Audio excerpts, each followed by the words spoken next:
What's good? It's your boy DJ Fanatic at soundsforproducers.com. Basically, I'm going to do this beat breakdown for y'all and just show you some of the things that I did and hopefully give you some pointers here and there. And also, hopefully, just show you some techniques that I did. Notice it's not much that I've done. Looks can be deceiving inside, like project files and whatnot, because it could be a lot done. And it looks like it's not that much done. As you can see on the screen, I left the chat open just in case anybody chats, and I can, instantly, holler back or whatever while I'm filming this. And yeah, man, so it's definitely awesome to do these live. It saves a lot of time, and I'm just coming back from a really nice, relaxing birthday weekend, hanging out in the wilderness and just chilling with nature and whatnot, and working on some music and getting my head clear and stuff like that. And just you need those to rejuvenate, especially during these crazy times. So hopefully this inspires you and also just gives you some type of inspiration. So anyway, so let's jump into it. This beat is made from all the packs, different various packs, within the soundsforproducers.com. And this beat is is just wicked. So let me stop boring you to death. The first sound that I started with was the Arp Loop. Let's just play that by itself.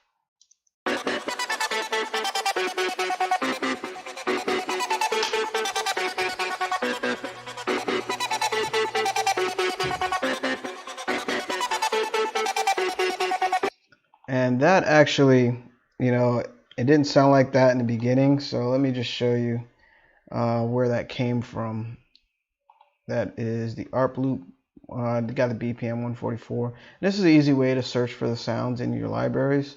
In your browser window, you just click on the sound, drag it, and it'll show you which sound it goes to. I mean, which folder it's under. So that was a Scorpion Sting Volume 2. That's in the ARPS folder. So as you heard, this is what the sound originally sounds like.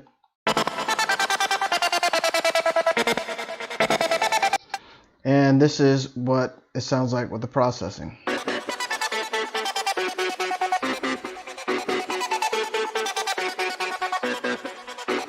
And my bad, I'm leaving the chat open here, so that's why my screen is cut off. But is there a way to do that? Anyway, we'll just move it back and forth like this. So if you notice in the effects slots here for that particular track, I did some EQ here. They changed up the sound a little bit, took out some of the mids, cut the lows because I didn't want all those low frequencies for that particular sound. And I use halftime, and these are the settings that I chose. I used the half setting, half note, and used the effects at 500 milliseconds, and brought it all the way down here to smooth, and the mix levels at 74. So that way the original sound goes through, but also I have like this weird sound going on. So again, this is without, and this is with. So it gives it like a nice aggressive sound, and also like an underlining, almost like a whole nother sound to it, like underneath it. But it complements it very well with those settings. So I just messed around with those two things until I came up with something that I was happy with.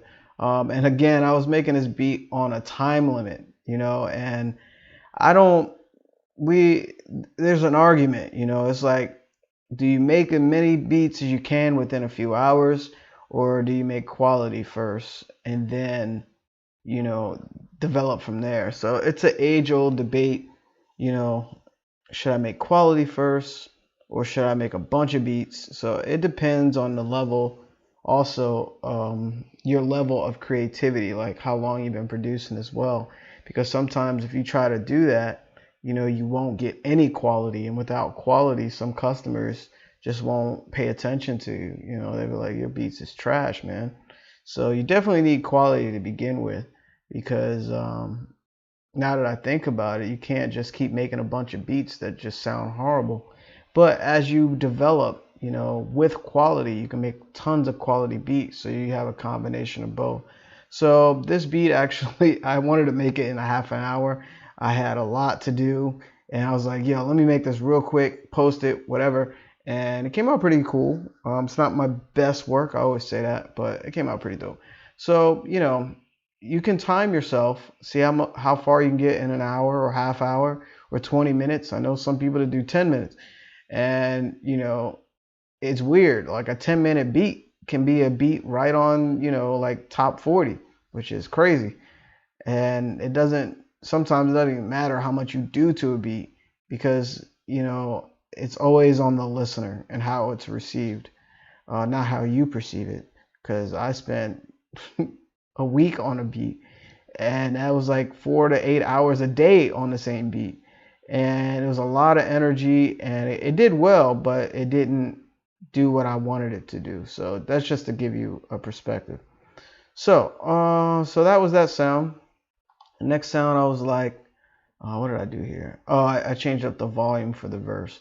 So that is an automation clip for that track. And to do an automation clip, if you don't know, for volume, you can right click on these and create automation clip. Usually what I do is highlight basically the duration first, and then right click and create it. So that way you don't have this long automation clip going all the way through the playlist window and going from left to right all the way through, and then you have to finagle with the nodes and all that. It just does the automation clip based on this region. And remember to return the volume back to its original by right clicking there and pasting the value and whatever it started on. And with some automation, you want to cut it off right at the end. So remember to create another node by right clicking and dragging down. So the next sound that I chose in this beat, I believe it was a piano. So check it out.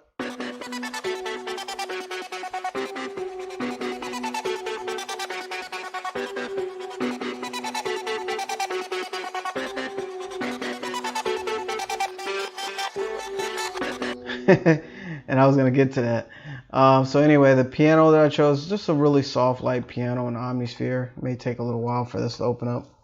But I bought Omnisphere. I used it a lot, and then I just stopped using it.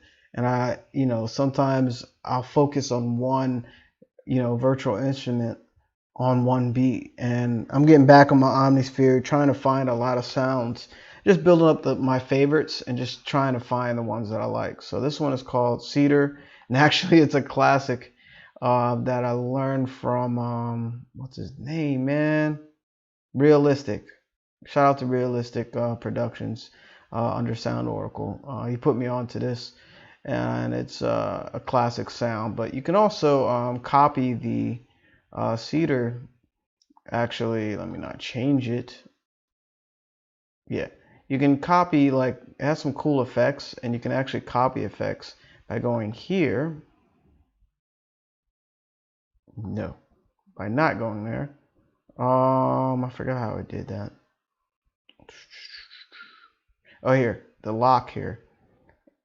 And you can basically lock effects, and as you have these effects locked, every other sound you check, these effects will be applied to it. So that's a cool way to like apply the same effects that you like on one sound to another.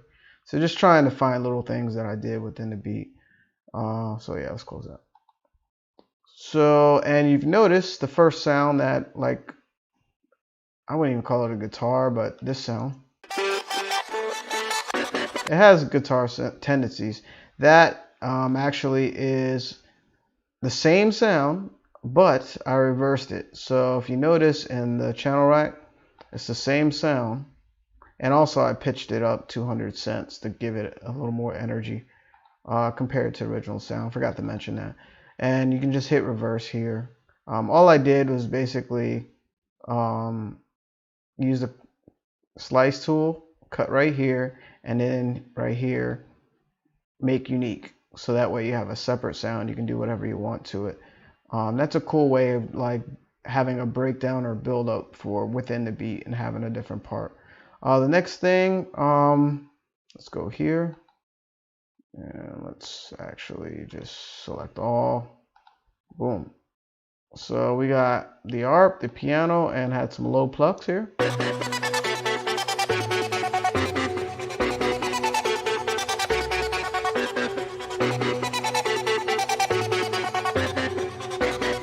Okay, I didn't mention for effects wise, here's the piano without effects.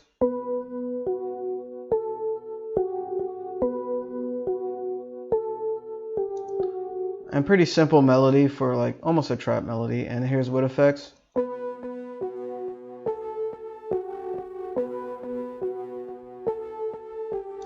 Just kind of grimy. I use shout out to Kyle Beats. I use drip and just use the preset big time and mess around with some parameters there.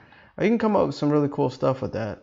Just experiment and see what you come up with, just to kind of give it its own little flavor. And the low plucks here, basically cut a little bit of lows at the 50 hertz and also cut a lot of highs there because they're non-existent. So with these three sounds together,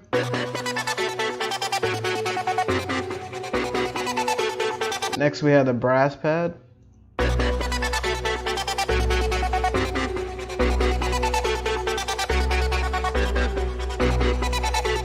Now that's four things right there. Cut the highs on that.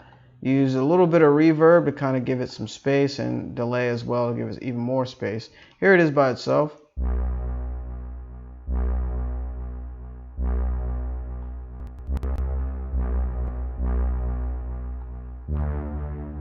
And here it is without effects.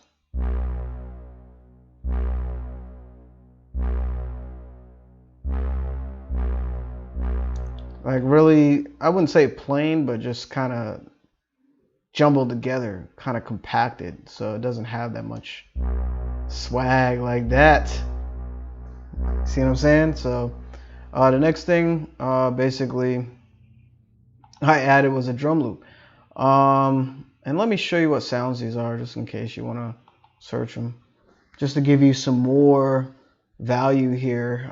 If you want to use these same sounds within Omnisphere. Bars, value here, Omnisphere, come on. So, and you definitely have to subscribe for that one. If you haven't subscribed and you watch all my videos, please support. Definitely appreciate it. And so this was ambient space piano. That was the piano that I chose. And the brass, I think it's like an analog brass that I found. Just so you kind of know. If you have Omnisphere, it's all good. If you don't, you can find similar sounds, or you can just kind of use this to inspire you to make something different. You know what I mean? You can switch all these sounds out, make something totally different. Jupiter horn pad. So that was that brass that I had. So the next thing, I was like, yo, I got 4 elements that I'm pretty happy with. These.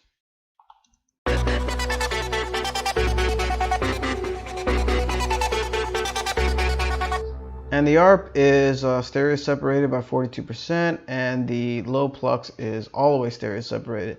That basically is like left to right in your ears, like how far apart, how separated they are, and to give it, you know, a lot more separation, for lack of a better word.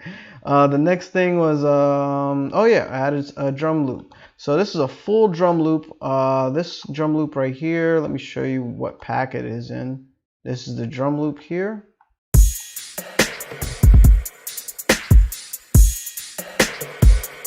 Okay, that's in a Scorpion Sting Volume 1. And notice the BPM is at 110 and the project is at 141. So basically I sped this up. So this is the original. And I also, well, here's the sped up version.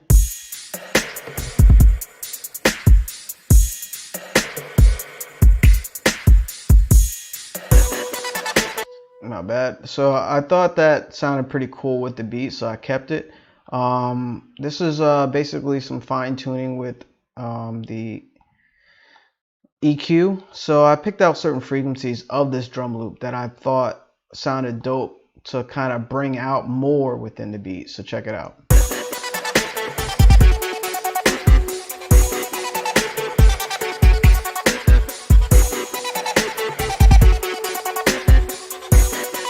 And if you're paying attention here, this is the basically the snare. I boosted some of the high mids of the snare, the clap sound, so that way it punches through a bit. And this is the kick, so it thumps a little bit.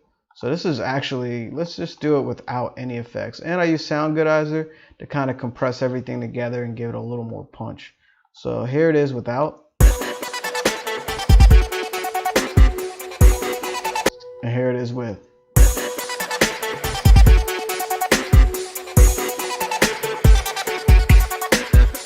See what I'm saying? So it sounds pretty good. Let's see where that is. Okay, so the next thing, I was happy with that. And when you're picking drum loops like that, you know, I was trying to get this done as soon as possible. I usually, the only time you see me do like a full drum loop is if I'm really trying to get something done real quick. And I rarely use those, but you can use those. I know a lot of producers that, very well off producers, that use full drum loops like that, but you got to be careful to make sure it fits the beat, and also pitches too, because certain instruments within a drum loop kind of what they call it, clash with other sounds. So you got to be careful when you choose full drum loops. And of course, ones that have 808s in them, make sure it's tuned right, you know, because you have an 808 in a totally different scale and then the beat, and that'd be crazy. Let me see if all right, so nobody's chatting. I might just turn those off for now until that picks up a bit. So the next thing I added was the 808. So let's get it.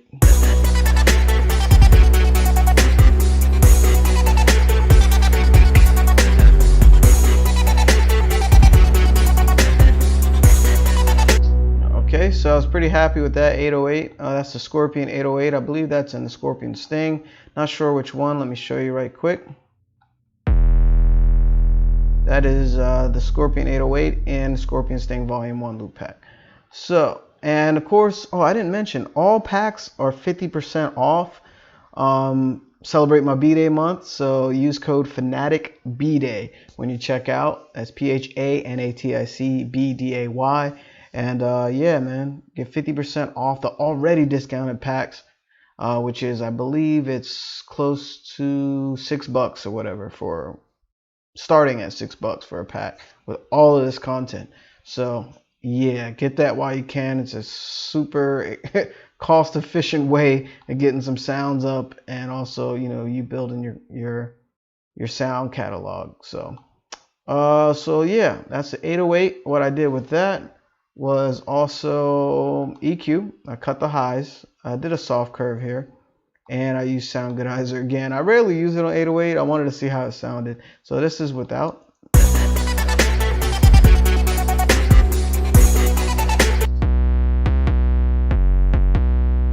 This is with. A lot more lower frequencies, and of course, you know, just a little more punch. And the last thing was a transition sound effect, which I used here. Check it out.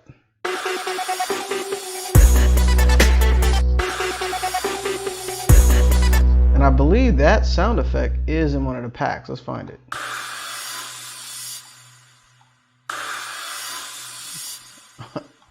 Oh, my bad. I'm tripping.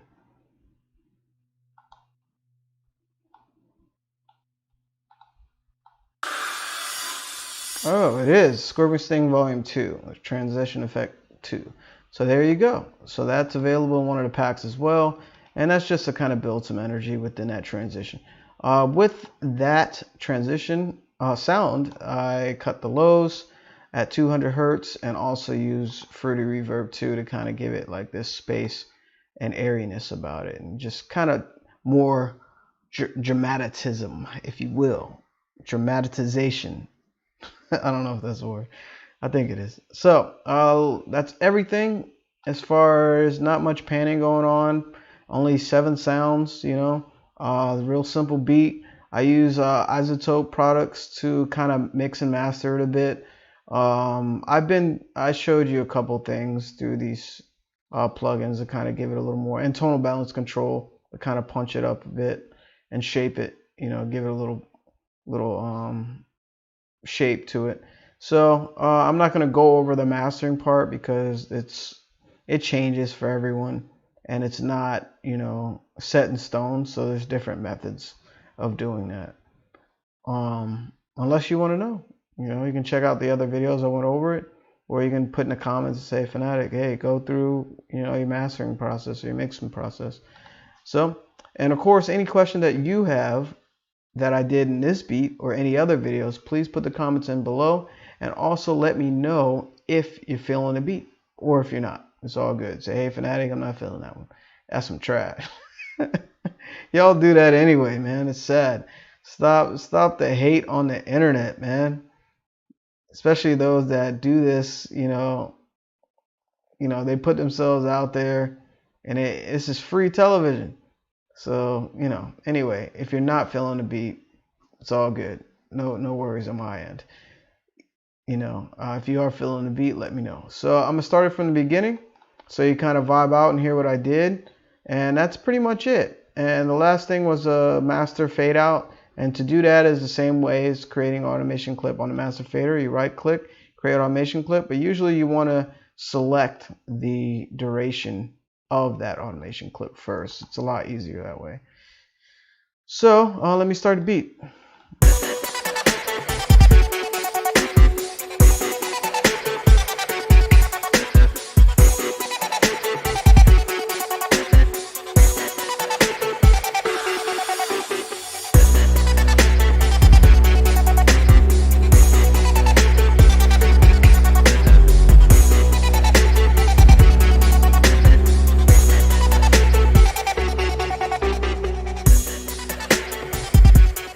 See that ARP volume lowers right there.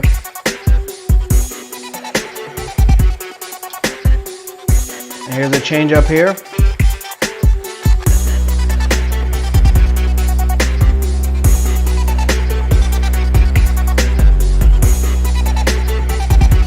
Pretty fast tempo. Chorus.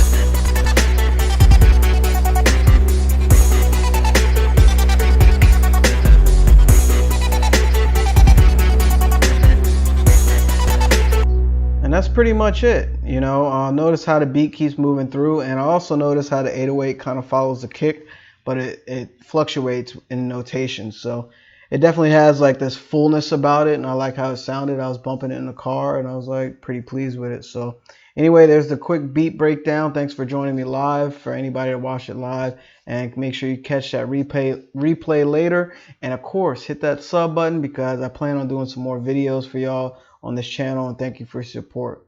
And much love. Again, it's DJ Fanatic at soundsforproducers.com, and yo, that discount is ending soon. Peace and love.